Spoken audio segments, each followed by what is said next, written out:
اعوذ باللہ من الشیطان الرجیم بسم اللہ الرحمن الرحیم اللہم صلی علی سیدنا محمد النبی وعلی آلہ وبارک وسلم وصلوا علیہ۔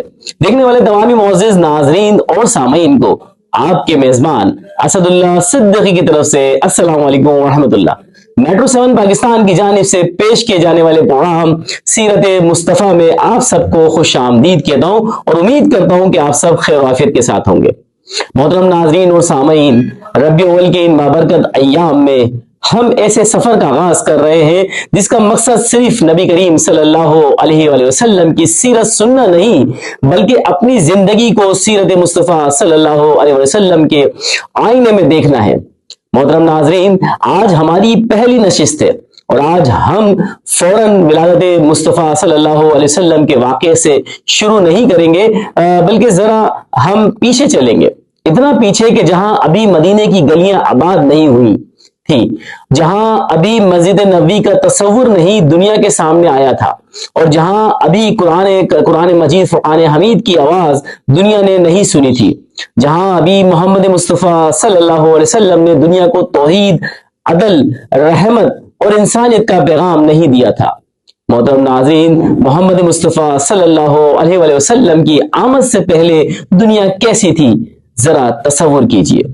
دنیا میں سلطنتیں موجود تھیں، بادشاہت موجود تھی، تجارت بھی موجود تھی اور دولت بھی موجود تھی اور علم کے کچھ مراکز بھی موجود تھے، لیکن محترم ناظرین اور سامعین، انسانیت اپنے اصل راستے سے دور ہوتی جا رہی تھی۔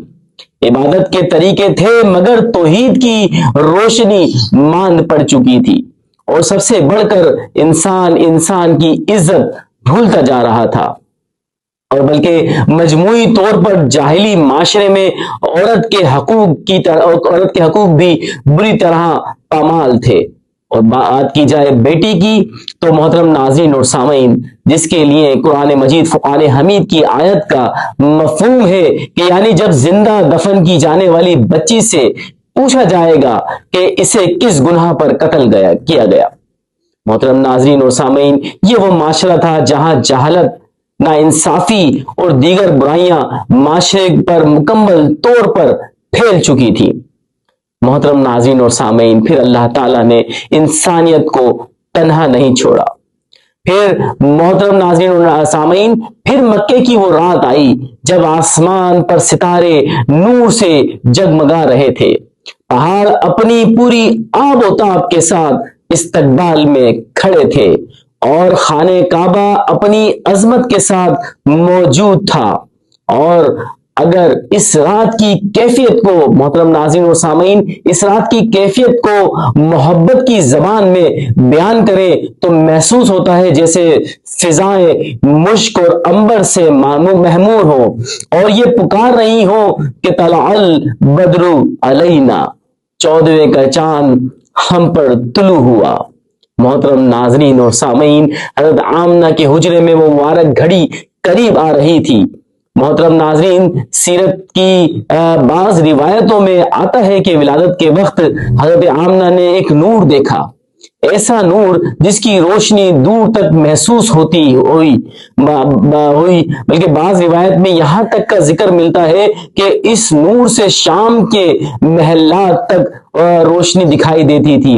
حضرت سیدہ بی بی آمنہ سلام اللہ علیہ فرماتی تھی کہ مجھے شام کے محلات اس روشنی میں واضح نظر آتے تھے، اور کسرا کے محل زلزلے کی کیفیت پیدا ہوئی اور اس محل کے کچھ حصے ہل گئے یا منہدم ہو گئے، اور فارس کا وہ آتش کدہ جو کئی روایتوں میں آتا ہے جو کئی سالوں سے جل رہا تھا وہ اچانک بجھ گیا۔ محترم ناظرین سامعین، اور عبادت گاہوں میں رکھے ہوئے بدھ منہ کے بل گر پڑے۔ اس منظر کو اگر محبت کی آنکھ سے دیکھیں تو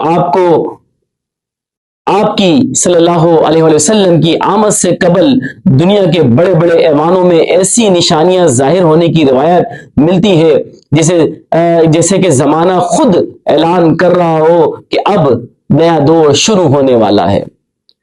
محترم ناظرین و سامعین، پھر وہ لمحہ آ گیا۔